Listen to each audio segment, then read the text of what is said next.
वीर जानता था कि अनुराग से बहस करने का कोई मतलब नहीं है, इसीलिए वह वहां से उठा और पानी पीने के लिए चला गया। कुछ देर बाद अनुराग तो हार मानकर सोने के लिए चला गया था और वीर, क्योंकि अपनी एलिमेंटल पावर्स को कंट्रोल करना चाहता था और वह किसी भी कीमत पर म्यूटेंट जोन में जाना चाहता था, इसीलिए वह बिल्डिंग की छत पर जाकर मेडिटेट करने के लिए बैठ गया। करीब आधे घंटे बाद वीर जब पूरी तरह से कॉन्सेंट्रेट करके मेडिटेट करने में लगा हुआ था, उसी समय अचानक उसके गले में पहना हुआ पेंडेंट, जो कि उसके पिता ने जाने से पहले वीर को उसके बर्थडे के लिए दिया था, वह वाइब्रेट करने लगा और बस कुछ ही पल बाद वह लाइटनिंग के स्पार्क्स से घिर गया था और उसके अंदर के ट्रांसपेरेंट हीरे के अंदर से सफेद और बैंगनी रंग की रोशनी निकलने लगी। उसकी चमक इतनी थी कि कोई खुली आंखों से उसे ठीक से देख भी नहीं पाता। तभी उस पेंडेंट के आसपास बहुत ही छोटे मुट्ठी के आकार के बादल इकट्ठा होने लगे, जो कि वीर और उस पेंडेंट के आसपास बवंडर की तरह बहुत ही तेजी से घूमने लगे। उस बवंडर में सफेद और बैंगनी रंग की लाइटनिंग के स्पार्क्स भी हो रहे थे। इसी तरह से वह बादल कुछ देर तक ऐसे ही बिना रुके घूमते रहे, जिसके बाद उन्होंने फेल कर वीर की पूरी बॉडी को कवर कर लिया। इस समय वीर पूरी तरह से लाइटनिंग के स्पार्क्स से घिर चुका था और उसके आसपास हवा भी तेजी से बवंडर की तरह घूमती ही जा रही थी। तभी उसके सर पर छोटे छोटे बादल मंडराने लगे, जो कि किसी टोर्नेडो की तरह उसके आसपास घूमने लगे और लाइटनिंग के स्पार्क्स की रोशनी सीधे वीर के चेहरे पर पड़ने लगी। वीर इस समय लाइटनिंग से घिरा हुआ किसी आसमान से उतरे भगवान की तरह लग रहा था, जो कि यहाँ पर बुरे लोगों को खत्म करने के लिए आए हों। अभी अगर वीर को ऐसी हालत में कोई भी देखता तो वह जरूर ही उसे भगवान समझने की भूल कर बैठता। बिल्डिंग की पूरी छत पर लाइटनिंग और विंड एलिमेंट का ऑरा फैल गया था। उस छत पर लाइटनिंग और विंड एलिमेंट का दबाव इतना ज्यादा था कि कोई साधारण इंसान वहां पर ठीक से खड़ा भी नहीं हो पाता। अगर अभी कोई वीर को इस तरह से देख लेता तो वह जरूर ही पूरी तरह से हैरान रह जाता, क्योंकि वीर ने बस कुछ समय पहले ही तो मेडिटेट करना शुरू किया था और अब वह इस खतरनाक ताकत का मालिक बन चुका था। इतनी ताकत कई लोगों को तो पूरी जिंदगी मेडिटेट करने के बाद भी नहीं मिल पाती थी। हालांकि वीर नहीं जानता था कि उसमें इतनी पावर अचानक कहां से आ रही थी। कुछ देर बाद वीर के सर पर और भी बड़े बड़े काले बादल आ गए। यह बादल वीर के मेडिटेट करने की वजह से नहीं, बल्कि नेचुरली वहां पर आए थे। तभी वीर के पेंडेंट से एक रोशनी निकलकर सीधी आसमान की ओर चली गई। वह रोशनी एक पतले धागे की तरह थी, जो कि इतनी पतली थी कि कोई ठीक से देख भी नहीं पाता। लेकिन वह जैसे ही आसमान से टकराई, आसमान में एक गोल रिंग के आकार की सफेद रोशनी फैल गई। तभी उस आसमान में जितनी भी लाइटनिंग की एनर्जी मौजूद थी, वह सब उस धागे के आसपास घूमते हुए उस पेंडेंट तक आने लगी और इसी तरह से वह एनर्जी उसके आसपास घूमने लगी और कुछ देर बाद वह ऐसे ही घूमते हुए वीर के अंदर जाकर समा गई। वीर को अचानक अपने अंदर बहुत सारी ताकत महसूस हुई, लेकिन फिर अचानक वीर के सर से पसीना निकलने लगा। अचानक उसके लिए यह सब बर्दाश्त कर पाना बहुत मुश्किल होने लगा था। उसका पूरा शरीर तेजी से दर्द करने लगा, लेकिन वीर ने अपना ध्यान लगाना इसी तरह से जारी रखा।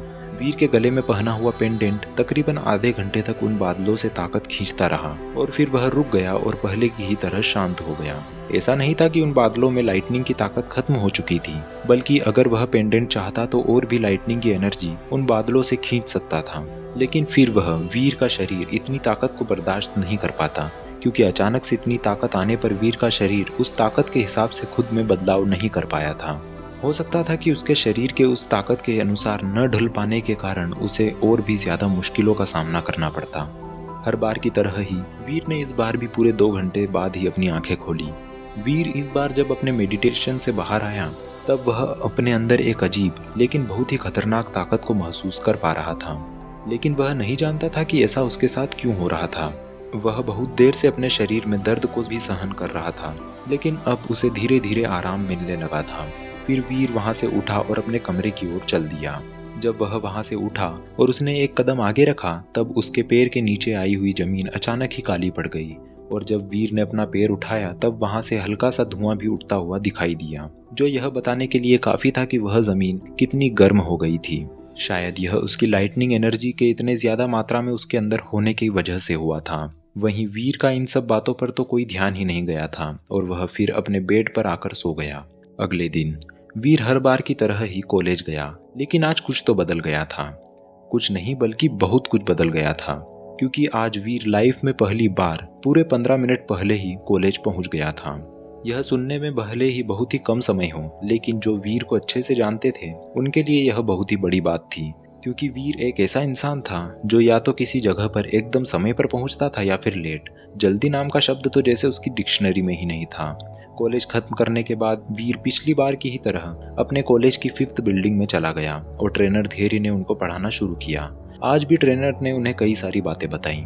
क्लास खत्म होने के बाद वीर आज अनुराग को छोड़कर पहले ही क्लास से जल्दी जल्दी में निकल गया था। वीर तुरंत ही उसी लड़की के पीछे गया जिसने 1 साल पहले उसकी जान बचाई थी। आज उस लड़की ने ग्रीन कलर के कपड़े पहन रखे थे और उसके बाल कमर से थोड़े नीचे तक आ रहे थे। वह लड़की हर बार की ही तरह बहुत ही प्यारी लग रही थी। उसकी मुस्कान को देखकर तो अचानक वीर एक बार को उसे देखता ही रह गया था, लेकिन अगले ही पल वह जल्दी से उसके पीछे गया क्योंकि उसे डर था कि वह आज भी शायद उसे खो सकता था। वीर तुरंत ही उस लड़की के पास गया और उसने उसका हाथ पकड़ लिया। अचानक से अपना हाथ पकड़े जाने पर वह लड़की चौंक गई और अचानक पलटकर उसने पीछे की ओर देखा। जैसे ही वह पीछे पलटी तब उसकी आंखें शॉक्ड और कंफ्यूजन में फटी की फटी ही रह गई और उसके मुंह से सिर्फ इतना ही शब्द निकल पाया, तुम यहाँ क्या कर रहे हो?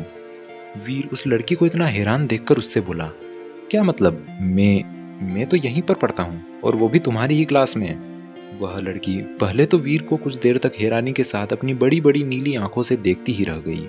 वीर भी उस लड़की की आंखों को देखकर फिर से कहीं पर खोने लगा था, लेकिन तभी वह लड़की वीर से थोड़ा घबरा कर बोली, तुम मुझसे बातें मत करो, तुम्हारे लिए यह ठीक नहीं होगा।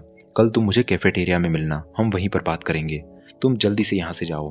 इससे पहले कि वीर उससे और भी कुछ पूछ पाता, वह लड़की तुरंत ही तेज कदमों के साथ वहां से निकल गई। वीर तो बस उस लड़की को ऐसे जाते हुए देखता ही रह गया था। उसे समझ ही नहीं आया कि अभी अभी उसके सामने हुआ क्या।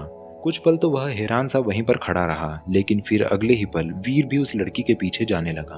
और इसे वीर की बुरी किस्मत कहो या बेड लक, वह लड़की फिर से अपनी ब्लू कलर की रोल्स रॉयस में बैठकर वहां से निकल चुकी थी।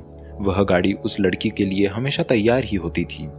उस लड़की को क्लास खत्म होने के बाद कुछ पलों के लिए भी इंतजार नहीं करना पड़ता था। वीर ने उस लड़की को आवाज लगाई, लेकिन उसके लिए अब देर हो चुकी थी।